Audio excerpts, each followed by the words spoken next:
ഞാൻ professional cinema കണ്ടല്ലേ സിനിമയിൽ ഇഷ്ടപ്പെട്ടത്. അത് ഞാൻ എംജിആർ സിനിമയുടെ ഫാനായിരുന്നു, ഞാൻ ശത്രുഘ്നയുടെ ഫാനായിരുന്നു, ഞാൻ രജനിയുടെ ഫിലിംസുകൾ എനിക്ക് ഇഷ്ടപ്പെട്ടു, കമലിന്റെ ഡാൻസ് എനിക്ക് ഇഷ്ടപ്പെട്ടിട്ടുണ്ട്. ഞാനിത് കണ്ട് അംഗം വിട്ടിട്ട് നമ്മളും എല്ലാ പരിപാടികളും ചെയ്തുകൊണ്ട് നിൽക്കുന്ന അങ്ങനെയായിട്ട് നമ്മൾ ഇൻസ്റ്റിറ്റ്യൂട്ടിൽ പോയി ചേർന്നപ്പോ വേറൊരു ലോകമുണ്ട്. സിനിമയുടെ എല്ലാ ടെക്നോളജി എനിക്കറിയാം, ഞാൻ സിനിമയിലെ ഗ്രാമർ എനിക്കറിയാം എന്ന് പറഞ്ഞുകൊണ്ട് നിങ്ങളുടെ ഇൻഡസ്ട്രിയിൽ വന്ന് പെട്ടെന്ന് ഒരു സിനിമ ഒന്ന് എടുത്തുകൊണ്ട് പോയി രക്ഷപ്പെടാമെന്നൊന്നും കാര്യമില്ല. എന്റർടൈൻമെന്റ് ബിസിനസ്സിൽ ഭയങ്കരമായിട്ട് കാശ് വരുന്ന മറിയുന്ന ഒരു സ്ഥലവും കൂടിയാണ് അറിയാവും.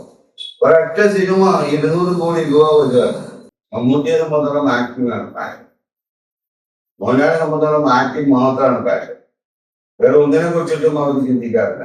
ഞാനങ്ങനെയല്ല, ഞാനൊരു ആക്ടറായിട്ട് ആക്ടിങ് മാത്രം ചെയ്തുകൊണ്ട് അതിനപ്പുറത്തേക്ക് വേറൊന്നും അറിയാത്ത ഒരുത്തനല്ല. എന്റെ പാഷൻ ആക്ടിങ് കൊണ്ടല്ല.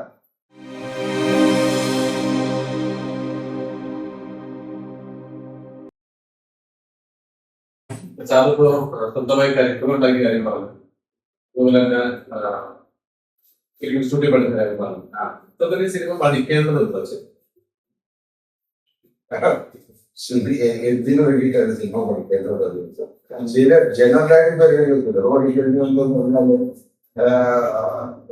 ഞാൻ പറയും പഠിക്കേണ്ടതുണ്ട്. കാരണം cinema everything, whether you are a filmmaker or not, there are a lot of life lessons you can learn. So cinema is part of our life. യഥാർത്ഥത്തിൽ സിനിമ എന്ന് പറയുന്നത് ഇന്നത്തെ വന്നിട്ടുള്ളത് എല്ലാ ആർട്ടിന്റെയും കൂടെയുള്ള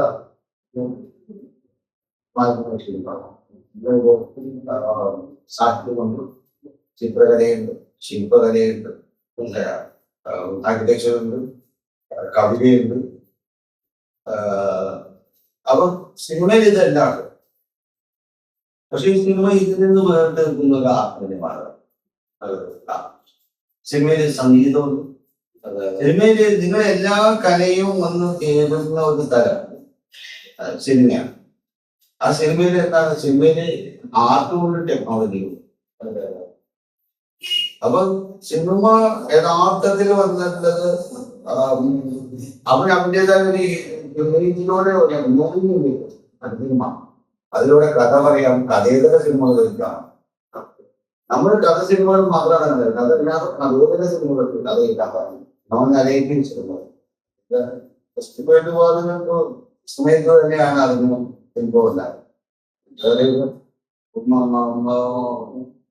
100 വർഷങ്ങൾ കഴിഞ്ഞല്ലോ കൂടുതലായി. അപ്പൊ ഈ സിനിമയുടെ ആക്ച്വലി രണ്ട് തരത്തിലാണ്, കഥാ സിനിമകൾ, കഥേതര സിനിമകൾ. അങ്ങനെയുള്ള സിനിമയുടെ കാര്യമുണ്ട്, നോൺ അലൈറ്റിംഗ് സിനിമ. ഇപ്പൊ സിനിമ എല്ലാ തരത്തിലും നമുക്ക് ഉപകാരപ്പെടുത്തുന്നുണ്ട്. അപ്പൊ എന്റെ ആ ചോദ്യത്തിന് വന്നിട്ട് ക്ലിയർ ആയിട്ട് സിനിമ ചെയ്യാൻ പഠിക്കണോ എന്നുള്ളതാണോ ചോദിക്കുന്നതല്ലാതെ സിനിമ ചെയ്യാൻ പഠിക്കുന്നത് സിനിമ ഒരു സംവിധായകനാണ്. എനിക്ക് ഞാൻ രണ്ട് കാര്യങ്ങൾ പറയാം. ഒന്ന്, സിനിമയെ പഠിക്കുക. രണ്ട്, സിനിമ പഠിക്കാതിരിക്കുക. ഇപ്പൊ you hire a very good associate director, you hire a നല്ല writer, you hire a very good cinematographer, editor, film technicians, നല്ലൊരു ക്രൂവിനെ ഉണ്ടാക്കി നല്ല ആക്ടേഴ്സിനെ അതിനെ സഹിക്കാൻ വേണ്ടി കാലുണ്ട്. ഈ കോർഡിനേറ്റ് ഡയറക്ടർ അങ്ങനെ ചെയ്യുന്ന ആൾക്കാരുണ്ട്, മനസ്സിലായോ? അവരും സിനിമാ സംവിധായകരായിട്ട് അതിനെ കോർഡിനേറ്റ് ചെയ്ത് സിനിമാ സംവിധായകരായവരും യഥാർത്ഥത്തില്. അതല്ലാതെ സിനിമയെ സ്നേഹിച്ച് അടുത്തിട്ട് തന്നെ സിനിമയുടെ കാര്യങ്ങൾ വന്നിട്ടത് സിനിമയെ ടെക്നിക്കലായിട്ടും പഠിക്കുന്നത്. ഈ രണ്ട് കാര്യങ്ങൾ വളരെ ഇമ്പോർട്ടൻ്റ് ആണ്. ഇപ്പൊ ആശുപത്രി ഞാൻ ഒരു കാര്യം പറയാം, അതൊരു ഭാഗം മാത്രമേ. ഇൻഡസ്ട്രി ലേണിംഗ് എന്ന് പറയുന്നത് വളരെ ഇമ്പോർട്ടൻ്റ് ആണ്. ഇൻഡസ്ട്രിയിലെ ഒരു പ്രാക്ടീസ് ഉണ്ട്, ദാറ്റ് ഈസ് ഇൻഡസ്ട്രി പ്രാക്ടീസ് ആണ്. അപ്പൊ നമ്മൾ അതിന്റെ ഭാഗമായിട്ട് വളർന്നു വന്നാൽ മാത്രമേ മനസ്സിലാക്കാൻ പറ്റൂ. ഞാൻ സിനിമയെ കുറിച്ചിട്ടുള്ളത് എനിക്ക് സിനിമയുടെ എല്ലാ ടെക്നോളജിയും എനിക്കറിയാം, ഞാൻ സിനിമയിലെ ഗ്രാമർ എനിക്കറിയാം എന്ന് പറഞ്ഞുകൊണ്ട് നിങ്ങളുടെ ഇൻഡസ്ട്രിയിൽ വന്ന് പെട്ടെന്ന് ഒരു സിനിമ ഒന്ന് എടുത്തുകൊണ്ട് പോയി രക്ഷപ്പെടാമെന്നൊന്നും കാര്യമില്ല. ഈ ഇൻഡസ്ട്രി പ്രാക്ടീസസ്, അതിന്റെ നടപടികളും അതിന്റെ കാര്യങ്ങളും. കാരണം ഇത് ഒരുപാട് ഡിഫറെന്റ് ഡിപ്പാർട്ട്മെന്റുകളെ കോർഡിനേറ്റ് ചെയ്യുന്നതുകൊണ്ട് വെരി യൂണിക് ഇൻഡസ്ട്രി. മനസ്സിലായോ? ഏറ്റവും കൂടുതൽ എന്റർടൈൻമെന്റ് ബിസിനസ്സിന് ഭയങ്കരമായിട്ട് കാശ് വരുന്ന മറിയുന്ന ഒരു സ്ഥലവും കൂടിയാണ്. അറിയാമോ? ഒരൊറ്റ സിനിമ 200 കോടി രൂപ വരികയാണ് 6 മാസം കൊണ്ട്. ഒന്ന് ആലോചിക്കുക, 200 കോടി രൂപ 6 മാസം കൊണ്ട് അതിന്റെ എത്ര ഇരട്ടിയാണ്? ഇപ്പൊ ഒരു 9 കോടി 10 കോടി രൂപ സ്പെൻഡ് ചെയ്ത ഫിലിമിന്റെ 10 അല്ല 20 ഇരട്ടിക്ക് മുകളിൽ വന്നിരിക്കുന്നു ആ സിനിമയിലേക്ക് 6 മാസം കൊണ്ട് കിട്ടുകയാണ്. അപ്പൊ അത് എവിടെ കിട്ടും? എവിടെ കിട്ടും? അപ്പൊ അതുകൊണ്ട് ഇപ്പൊ നിങ്ങളിപ്പോ ഒരു 1000 കോടി രൂപ മുടക്കി 10 കോടി രൂപ കളക്ട് ചെയ്യാതെ പോവാം. ബാക്കി 900 കോടി രൂപ വെള്ളത്തിലോ അത് വേറെ കാര്യം. മനസ്സിലായില്ലേ? അപ്പൊ പോസിബിലിറ്റി. അതുകൊണ്ട് സിനിമ വന്ന് ചെയ്യാനായിട്ട് സിനിമ പഠിക്കണമെന്ന് ചോദിച്ചാല്, നിങ്ങൾ അങ്ങനെ ഒരു ചോദ്യം ചോദിച്ചപ്പോ നമ്മളെ സിനിമ പഠിക്കാതെ വന്ന് ഈ നല്ല ആൾക്കാരെ അറിയിച്ചിട്ട് നിങ്ങൾക്ക് സിനിമ ചെയ്യാം. ഒന്നും അറിയില്ല സിനിമയെ കുറിച്ചിട്ട്. നിങ്ങളുടെ ക്യാരക്ടറുടെ പേര് വേണ്ടി നിൽക്കില്ലല്ലോ നിങ്ങളുടെ കാര്യം ഉണ്ടെങ്കിൽ. അതൊക്കെ നല്ല അസോസിയേറ്റ് ക്യാരക്ടർ വയ്ക്കുക, സർക്കാരിന്റെ ആൾക്കാരെ വയ്ക്കുക, അങ്ങനെയുള്ള പരിപാടി ഉണ്ടെങ്കിൽ നല്ല അസോസിയേറ്റ് ക്യാരക്ടർ വയ്ക്കുക, അതിന്റെ നല്ല ടെക്നീഷ്യത്തിന് വയ്ക്കുക, പണം നല്ല ആർട്ടിസ്റ്റ് വയ്ക്കുക, പോയിട്ട് വന്നിട്ട് സ്റ്റാർട്ട് ആ ബാക്കി കാര്യങ്ങളൊക്കെ ചെയ്ത് പടങ്ങൾ ചെയ്ത് പടം ചിലപ്പോൾ ഹിറ്റായത് വരും. നിങ്ങൾക്ക് മാലയിട്ടും സ്വീകരണം കിട്ടും, എല്ലാം കിട്ടും. അങ്ങനെ നിങ്ങൾക്ക് പോവാം. Your choice. ആക്ച്വലി ഞാൻ അതിനെ പ്രൊമോട്ട് ചെയ്യില്ല. കാരണം ഞാൻ സിനിമ ഇഷ്ടപ്പെട്ടു വന്നവരാ. ഞാൻ സിനിമ എന്ന മാധ്യമമാണ് എനിക്കെല്ലാം. ആ സിനിമയെ ഞാൻ ഇഷ്ടപ്പെടുന്നതുകൊണ്ട് ഞാൻ അഭിനയിക്കാൻ പിന്നീട് മാറിയതാണ്. അപ്പൊ അഭിനയമായി കാരണം ഞാൻ അഭിനേതാക്കളെ കണ്ട് ആദ്യം അവരാണ് എന്നെ ആദരിച്ചത്. ഞാൻ അഭിനയിക്കുകയാണ്. ഞാൻ ഫിലിം ഇൻസ്റ്റിറ്റ്യൂട്ട് ചെന്നപ്പോ അതിൽ ഉപരി വന്നിട്ടുള്ളതിനകത്തേക്ക് പല സിനിമയുടെ ഭാഗങ്ങളും അതിന്റെ മറ്റു വിഷയങ്ങളെ കുറിച്ച് ഞാൻ മനസ്സിലാക്കാനായപ്പോ എന്റെ ഇൻട്രസ്റ്റ് മുഴുവൻ ടോട്ടൽ സിനിമ എന്ന് പറയുന്ന ഒന്നിലേക്കായി. ആ സിനിമയെ ചർച്ച ചെയ്യലായി. അപ്പൊ ഞാൻ ആ ചർച്ചയെ വന്ന് കുറച്ചും കൂടി വിപുലീകരിച്ചപ്പോ അത് പഠിപ്പിക്കലായിട്ട് മാറി. അപ്പൊ നമ്മൾ കണ്ട സിനിമയിലെ നമ്മൾ കണ്ടു പഠിച്ചത്, നമ്മൾ പഠിച്ചെടുത്തതിനെ നമ്മൾ വന്ന് മനസ്സിലാക്കിയതിനെ നമ്മൾ ചർച്ച ചെയ്യാൻ തുടങ്ങി. ആ ചർച്ച കുറച്ചും കൂടി വിപുലീകരിച്ചപ്പോ അതൊരു ക്ലാസ് ആയിട്ട് മാറി. സോ അതാ ഞാനിപ്പോ ചെയ്യുന്നത്. സാറ് പഠിച്ച് ഇൻസ്റ്റിറ്റ്യൂട്ടിലൊക്കെ വളരെ സീരിയസ് ആയ സിനിമകൾ അപ്രോച്ച് ചെയ്ത് സാറ് ശരിക്കും ഒരു കൊമേഴ്ഷ്യൽ സിനിമയുടെ ആളായി മാറി. ശരിക്കും ഒരു ഷിഫ്റ്റ് ആണത്. ശരിക്കും സീരിയസ് ആയിട്ട് ഇൻസ്റ്റിറ്റ്യൂട്ടിലൊക്കെ പഠിച്ചു വന്നിട്ട് അത് ശരിക്കും ഒരു എല്ലാവർക്കും തക്കണമെന്നില്ല. അബ്സോർബ് ചെയ്യാൻ ഒരു മനസ്സ് അതിന് വേറെ സിമ്പിൾ ആണ്. ഞാൻ കൊമേഴ്ഷ്യൽ സിനിമ കണ്ടല്ലേ സിനിമയെ ഇഷ്ടപ്പെട്ടത്. ഞാൻ എംജിആർ സിനിമയുടെ ഫാനായിരുന്നു. ഞാൻ ശത്രുഘ്നയുടെ ഫാനായിരുന്നു. ഞാൻ രജനിയുടെ ഫിലിംസിനെ എനിക്ക് ഇഷ്ടപ്പെട്ടു. കമലിന്റെ ഡാൻസ് എനിക്ക് ഇഷ്ടപ്പെട്ടിട്ടുണ്ട്. ഞാനിത് കണ്ട് അംഗം വിട്ടിട്ട് നമ്മളും എല്ലാ പരിപാടികളും ചെയ്തുകൊണ്ട് നിൽക്കുന്ന അങ്ങനെയായിട്ട് നമ്മൾ ഇൻസ്റ്റിറ്റ്യൂട്ടിൽ പോയി ചേർന്നപ്പോ വേറൊരു ലോകമുണ്ട്. അതിന്റെ ഭാഗമായിട്ട് കുറെ നാൾ നടന്നു. ഇപ്പുറത്തെ വാതിൽ തുറന്നു. ഞാൻ ഇപ്പുറത്തെ വഴി കൂടി ഞാൻ അതിനെ എൻജോയ് ചെയ്ത് നടന്നു. ഞാൻ അപ്പുറത്തെ വഴി കൂടി ഫെസ്റ്റിവലിൽ പോയി ഞാൻ എൻജോയ് ചെയ്യും. വന്നിട്ട് പിന്നെ എനിക്ക് കിട്ടുന്ന അവസ്ഥയിലേക്ക് ഇവിടെ വന്നിട്ട് ഞാൻ എന്റെ അവരുടെ സംവിധായകരുടെ സിനിമകൾ കാണുകയും അതിനെ പ്രൊമോട്ട് ചെയ്യുകയും അതിന്റെ രീതിയായിട്ട് നിൽക്കുകയും അതിനകത്തൊരു ബേസിക്കലി ലൈക്ക് ആർട്ടിലേക്ക് അതായത് ഈ നദി ഇങ്ങനെ ഒഴുകി പല വഴിയിലൂടെയും പല കലകളിലൂടെയും യാത്ര ചെയ്യുന്നതല്ലേ cinema. I love that actually. ഞാൻ അതിൽ മുങ്ങിക്കിടക്കുന്ന ഒരു കൊമ്പ് കളിയാണ്. അത് എവിടെയൊക്കെ പോവും അവിടെയൊക്കെ ഞാൻ പോകും. അത്രേ ഉള്ളൂ. How you play, it's like a note actually, like a musician, like an orchestra. എങ്ങനെയാണ് വന്നിട്ട് കണ്ടക്ട് ചെയ്യുന്നത് deep into that, into that, this room and the actors, to bring that the essence out of it actually. So that, like every note plays a crucial point actually. അതുപോലെ തന്നെയാണ് each character comes in cinema actually. So it is like that actually. അത് ചിലര് their music is so good, so it's like their cinema is also so good actually. It's like how they actually work on that each elements, and how these elements are different principles actually amalgate to the produce actually, portray something which gives you, your passion. ഞാനിപ്പോ സാറിന്റെ acting നോക്കുകയാണെങ്കിൽ എന്റെ ഒരു കാഴ്ചപ്പാടിൽ sir ഭയങ്കര സ്റ്റൈലൻഡ് ആയിട്ടുള്ള ഒരു ആക്ടറാണ്. അപ്പോ ഈ ആക്ടിങ് ഒരു സ്റ്റൈല് കൊണ്ടുവന്നിട്ടുള്ളതാണ്. രജനീകാന്ത് സാറൊക്കെ ഒരു സ്റ്റൈൽ ആക്കിയിട്ട് അങ്ങനെ ഒരു സൂപ്പർ സ്റ്റാർ ആയാണ്. ഈ സാറ് ഈ മെത്തേഡ് ആക്ടിങ് ഫോളോ ചെയ്യുന്ന ആളാണെന്നോ എനിക്കറിയില്ല. ഞാനതല്ല, ഞങ്ങൾ പഠിക്കുമ്പോ എല്ലാം പഠിക്കുമെങ്കിലും ഞാൻ basically I concentrate on entertainment. Actually, I'm a pretty lover. Another thing ഞാൻ എൻജോയ് ചെയ്യുക സിനിമ കാണുമ്പോൾ. ഇപ്പൊ എനിക്കറിയാം each are the elements actually entertaining. So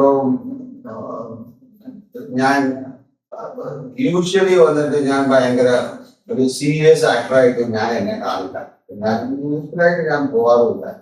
ഞാൻ വളരെയധികം വന്നിട്ട് ഞാൻ വന്ന് അതിന്റെ ആ ക്യാരക്ടറിനെ എങ്ങനെ പോർട്രേ ചെയ്താൽ അത് നിങ്ങൾക്ക് രസിക്കാൻ പറ്റുന്നതിനെ കുറിച്ച് ആ ഗ്രാഫിലൂടെ എനിക്ക് ഞാൻ പിന്നെ യാത്ര ചെയ്യുന്ന പോലും അതിന്റെ ബോഡി ലാംഗ്വേജ് ആണ്. ഇപ്പൊ കിളിബോയിലെ പോലെ അല്ല ഇടുക്കിബോയിലെ ക്യാരക്ടർ. അപ്പൊ ഇടുക്കിബോയിലെ ക്യാരക്ടർ പോലെയും കിളിബോയിലെ ക്യാരക്ടർ പോലെ അല്ല. But it is entertain. ഞാൻ ഇപ്പൊ കെട്ടുള്ളമാരുടെ ചെയ്തേക്കാം. അതിൽ നമ്മൾ ചെറിയ ചില സാധനങ്ങളിൽ ചില എക്സ്പ്രഷൻസ്, ചില മൂവ്മെന്റുകൾ, ചില ബോഡി ലാംഗ്വേജസുകൾ ഞാൻ എന്റേതായ രീതിയിലേക്ക് ഞാൻ ആ ക്യാരക്ടറിനെ എങ്ങനെ കമ്മ്യൂണിക്കേറ്റ് ചെയ്യുക and where this character stands in the story is very important for me. ഞാൻ എടുക്കുമ്പോൾ ക്യാരക്ടർ എവിടെയാണ് ഈ സ്റ്റോറിയിൽ എടുക്കുന്നത്, അതിന്റെ ദൗത്യം എന്താ, അതിന് ആദ്യം തന്നെ ഇമ്പോർട്ടൻസ് കൊടുത്തതിന്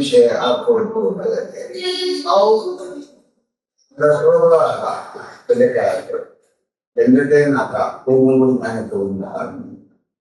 അപ്പൊ ഞാൻ അതുകൂടി ഞാൻ അതിനകത്ത് ചെയ്യും. അതിനകത്തേക്ക് ഞാൻ മേടിക്കുന്ന പൈസക്ക് ഞാൻ ചെയ്യേണ്ട ഒരു ജോലി അതാണ്. ഓരോ സെക്കൻഡും ഞാൻ അത്രയും ഭാഗമാണ്. ഞാൻ 2 മിനിറ്റ്, ആ 2 മിനിറ്റ് എനിക്ക് എന്റർടൈൻ ചെയ്യാൻ പറ്റിയ അത്രയും ഭാഗമായിരുന്നു ഒരു മറുപടി മാറും. അപ്പോ പിന്നീട് നോക്കുകയാണെങ്കിൽ സാറ് വന്ന സമയത്ത് സാറിനൊപ്പം രജനീകാന്ത് സാറൊക്കെ അവര് ഇപ്പോ ഇപ്പോഴും നിലനിൽക്കുന്നുണ്ട്. അത് അന്നത്തെ ഒരു എങ്ങനെയായിരുന്നു നിങ്ങളുടെ വന്നത്? ഏകദേശം സമയം ഞാൻ ആക്ച്വലി വന്നിട്ട് ലൈക്ക് എന്റെ ഒരു പാഷനും ഒരു ആക്ച്വലി ഒരു സംഭവത്തിന് ആഗ്രഹത്തിന്റെ മുകളിലേക്ക് ഇതിനകത്ത് ചാടി ഇറങ്ങി പുറപ്പെട്ടവരാണല്ലോ യഥാർത്ഥത്തിൽ. ഞാൻ സിനിമയെ ഇഷ്ടപ്പെടുന്ന, സിനിമ കാണാൻ ഇഷ്ടപ്പെടുന്ന, സിനിമയെ ലഭിച്ചു അഭിനയം പെട്ടെന്ന് എനിക്ക് ഇഷ്ടപ്പെടാറുണ്ട്. ഞാൻ സ്റ്റുഡിയോ ഞാൻ വന്ന് പെട്ടെന്ന് ഞാൻ സ്റ്റാറായി, ഓർമ്മയ്ക്ക് സ്റ്റാറായി. എനിക്ക് കമന്റിന്റെ ചെയ്തൊക്കെ ഉള്ള അഭിനയിക്കാത്ത ചാൻസ് കൊടുക്കുന്നു. I enjoyed that video. I didn't want to ഒരു സ്ഥലത്ത് മാത്രം നിൽക്കുന്ന ഒരാളായിട്ട് മാറുന്നതിനല്ലായിരുന്നു. ഞാനൊരു ആക്ടറായിട്ട് ആക്ടിങ് മാത്രം ചെയ്തുകൊണ്ട് അതിനപ്പുറത്തേക്ക് വേറൊന്നും അറിയാത്ത ഒരുത്തനല്ല. എന്റെ പാഷൻ ആക്ടിങ് കൊണ്ടല്ല. മമ്മൂട്ടിയെ സംബന്ധിച്ചിടത്തോളം ആക്ടിങ് ആണ് പാഷൻ. മോഹൻലാലിനെ സംബന്ധിച്ചിടത്തോളം ആക്ടിങ് മാത്രമാണ് പാഷൻ. വേറെ ഒന്നിനെ കുറിച്ചിട്ടും അവർക്ക് ചിന്തിക്കാറില്ല. ഞാൻ അങ്ങനെയല്ല. ഞാൻ യഥാർത്ഥത്തിൽ വന്നിട്ടുള്ളത് ഞാൻ എല്ലാത്തിനും ഇഷ്ടപ്പെടുന്നവനാണ്. ആക്ടിങ് എന്റെ ഒരു പാഷൻ. ഞാൻ അതിനെ എൻജോയ് ചെയ്യുമ്പോൾ ഞാൻ പഠിപ്പിക്കുന്നത് എനിക്ക് ഭയങ്കര ഇഷ്ടം. ഞാൻ മനസ്സിലാക്കിയതിനെ എനിക്ക് പകർന്നു കൊടുക്കുമ്പോൾ പെട്ടെന്ന് എനിക്ക് വേറെ ഞാൻ ഏറ്റവും കൂടുതൽ ഇപ്പൊ എനിക്ക് എത്രയോ ഞാൻ ഡയറക്റ്റ് ചെയ്യാൻ പോകുന്ന സമയത്ത് എനിക്ക് ഫെസ്റ്റിവലിന്റെ സ്പോൺസർഷിപ്പിൽ ചെയ്യാറുണ്ട്. ഞാൻ ഇതിനെ മാറ്റി വെച്ചിട്ട് അങ്ങനെ അതും പോവാം. കാരണം അതെങ്ങാനും പോയി കഴിഞ്ഞാൽ പിന്നെ ഇതേപ്പോഴും എനിക്കവിടെ ചെയ്യാറുണ്ട്. അതിന് വർഷങ്ങൾ 10-15 പോയിട്ടുണ്ട്. എനിക്കതൊന്നും വലിയൊരു വിഷയമല്ല. ഞാൻ എന്റെ ഇഷ്ടത്തിന് ഈ ഇത്തരത്തിലുള്ള യാത്ര, ഫെസ്റ്റിവൽസുകൾ കാണിക്കുക, മറ്റുള്ള സിനിമകൾ കാണിക്കുക, ഞാൻ സിനിമകൾ കാണുക, വ്യത്യസ്തമായിട്ടുള്ള രീതിയിലേക്ക് വന്നിട്ട് ഞാൻ അതിന് ഇഷ്ടപ്പെട്ടാണല്ലോ ആദ്യം വന്നത്. പിന്നീടാണല്ലോ വന്നിട്ടുള്ളതിനകത്ത് ആക്ടേഴ്സ് തന്നെ ഇൻക്ലൂഡ് ചെയ്യുന്നത്. എന്നാൽ ഞാൻ ഇതിൽ ഒരാളാവട്ടെ എന്ന് എനിക്കൊരു ആഗ്രഹം ഉണ്ടാവുന്നതല്ല. അതിന്റെ എന്റെ ഒരു ഫാന്റസിയുടെ ഭാഗങ്ങളായിരുന്നു. അതിലെല്ലാം നമ്മൾ ആ ഫാന്റസിയിലേക്ക് നമ്മൾ എത്തുമ്പോൾ നമ്മൾ പിന്നെ അടുത്ത ഇത്തരം കട്ടിലും പച്ച ഉണ്ടാവും. അങ്ങനെ ഞാൻ ഇങ്ങനെ ചാടി പോയിക്കൊണ്ടിരിക്കുന്നതാണ്. അത് എനിക്ക് ഭയങ്കര സംഭവമായിരുന്നു സ്ട്രക്ചർ ചെയ്യാനായിട്ട് വന്നത് അതിനകത്ത്. അപ്പൊ അതിനെ ഞാൻ ചെയ്യാനായിട്ട് എനിക്ക് ഒരുപാട് ആഗ്രഹമുണ്ടായിരുന്നു. ഞാൻ അതേപോലെ അന്നത്തെ ഏറ്റവും വലിയ സ്പാനുള്ള സ്കീൽ സ്ട്രക്ചേഴ്സുകൾ എനിക്ക് ചെയ്യാൻ സാധിച്ചു. ഡിഫറെന്റ് ഫോം ഷേപ്പിലുള്ള സ്ട്രക്ചർ ചെയ്യാൻ സാധിച്ചു. അപ്പൊ ഞാൻ അടുത്തതിലേക്ക് ചാടി, ഇന്ത്യൻ ഡിസൈനിലേക്ക് മാറി. അടുത്തതിലേക്ക് ചാടി. Like you are in search of, but everything is actually based ഞാൻ സിനിമയിൽ തന്നെയാണ് പറയാം. അപ്പൊ എന്റെ ഈ വിഷ്വൽ പ്രസന്റ് എന്ന് പറയുന്ന സംഭവം എനിക്ക് ഉണ്ടായി.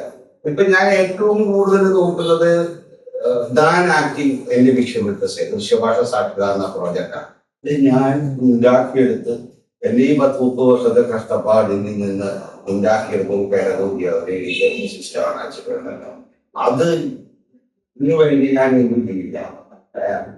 ഒരു 10 സിനിമ പോയാലും ഞാൻ അതിനും കാരണം എന്ത് ഞാൻ ഇവിടെ ചെയ്തു എന്ന് എനിക്കുണ്ടെങ്കിൽ ഇതായിരിക്കും ഈ ദൃശ്യഭാഷ. കാരണം ഇനി റൂൾ ചെയ്യാൻ പോകുന്നത് ഡെഫിനറ്റ്ലി ഇമേജ് ബേസ്ഡ് ആണ്. If you are not visually literate, you are not at all literate. I'm so അപ്പൊ ശരി സാർ, അപ്പൊ സംസാരിച്ചതിൽ ഇത്രയും അറിവ് പകർന്നുണ്ടെങ്കിൽ വളരെ അങ്ങനെയൊന്നുമില്ല. അറിവല്ലേ ഇത് basically my information I'm sharing this interview. This is information technology era actually. That's the third wave. First wave to human being is actually agriculture wave. Then industry wave. People be information aware. So most important thing actually, who has more information, they know the way. So that they know. My job is to share the information, not the phone thing. അത് നല്ല attitude, നല്ലൊരു മനസ്സും എല്ലാ കാര്യങ്ങളും ചെയ്യാൻ പറ്റുക സാറിന്റെ ഇനിയുള്ള എല്ലാ പ്രവൃത്തികൾക്കും ആശംസിക്കുന്നു. Thank you.